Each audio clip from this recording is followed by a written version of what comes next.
Good evening, sir. My name is Joshka, and today's story is on the 12 princesses.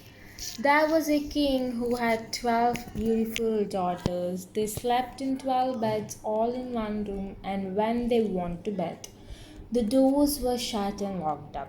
However, every morning their shoes were found to be quite worn through as if they had been dancing all night.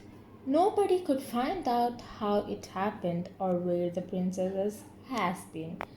So the king made it known that to all the land that if any person could discover the secret and found out where it was the princesses danced in the night, he would have the one he liked best to take as his wife and would be king after his death. But whoever tried and did not succeed after 3 days and nights, they would be put to death. A king's son soon came. He was well entertained and in the evening was taken to the chamber next to the one where the princesses lay in their 12 beds. There he was to sit and watch where they went to dance, and in order that nothing could happen without him hearing it, the door of his chamber was left open. But the king's son soon fell asleep, and when he awoke in the morning, he found that the princesses had all been dancing for the souls. Their shoes were full of holes. The same thing happened the second and the third night, and so the king ordered his head to be cut off. After him came several others, but they all had the same luck and all lost their lives in the same way. Now it happened that an old soldier who had been wounded in battle and could fight no longer passed through the country where this king reigned. And as he was traveling throughout a wood, he met an old woman who asked him where he was going. I hardly know where I am going or what I had better do, said the soldier. But I think I would like to find out where it is that the princesses dance, and then in time I might be a king. So, well, said the old woman, that is not a very hard task. Only take care not to drink any of the wine which one of the princesses will bring to you in the evening. And as soon as she leaves you, pretend to be fast asleep. Then she gave him a cloak and said, as soon as you put that on, you will become invisible and you will then be able to follow the princesses wherever they go. When the soldier heard all this good advice, he was determined to try his luck. So he went to the king and said he was willing to undertake the task. He was as well received as the others had been, and the king ordered fine royal robes to be given him. And when the evening came, he was led to the outer chamber, just as he was going to lie down. The eldest of the princes brought him a cup of wine, but the soldier threw it all away secretly, taking care not to drink a drop. Then he laid himself down on his bed, and in a little while began to snore very loudly as if he was fast asleep.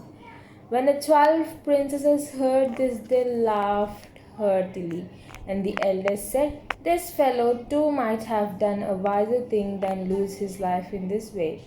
Then they rose and opened their drawers and boxes and took out all their fine clothes and dressed themselves at the mirror and skipped about as if they were eager to begin.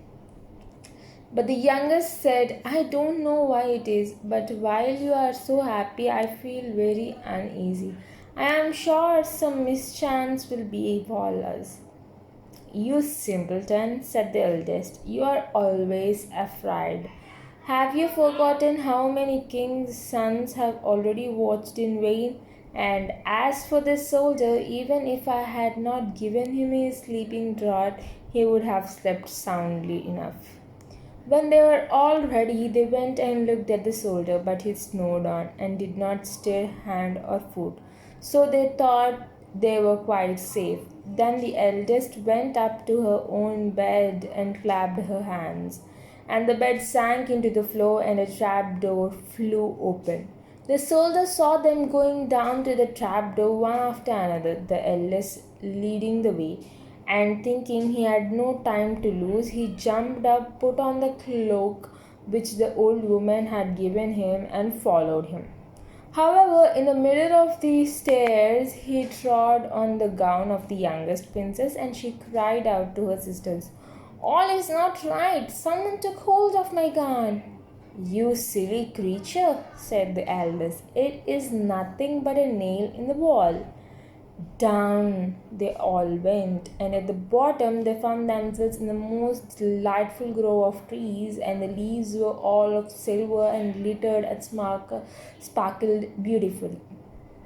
The soldier wished to take away some token of the place, so he broke off a little branch, and there came a loud noise from the tree. Then the youngest daughter said again, "I am sure all is not right. Did not you hear that noise? That never happened before." But the eldest said, "It is only our princess who are shouting for joy at our approach." They came to another grove of trees where all the leaves were of gold, and afterwards to a third where the leaves were all glittering diamonds, and the soldier broke a branch from each, and every time there was a loud noise which made the younger sister tremble with fear. But the eldest still said it was only the prince who were crying for joy. They went on till they came to a great lake, and at the side of the lake there lay 12 little boats with 12 handsome princes in them, who seemed to be waiting there for the princesses. One of the princesses went into each boat, and the soldier stepped into the same boat as the youngest went. As they were rowing over the lake, the prince who was in the boat with the youngest princess and the soldier said, "I don't know why it is, but though I am rowing with all my might, we do not get on so fast as usual, and I am quite tired. The boat seems very heavy today." "It is only the heat of the weather," said the princess. "I am very warm too." And on the other side of the lake stood a fine illuminated castle from which came the merry music of horns and trumpets. There they all landed and went into the castle, and each princess danced with his princesses, and the soldier, who was still invisible, danced with them too. When any of the princesses had a cup of wine set by her, he drank it all up, so that when she put the cup to her mouth, it was empty. At this, too, the youngest sister was terribly frightened, but the eldest always silenced her. They danced until 3 o'clock in the morning, and then all their shoes were worn out, so that they are obliged to leave.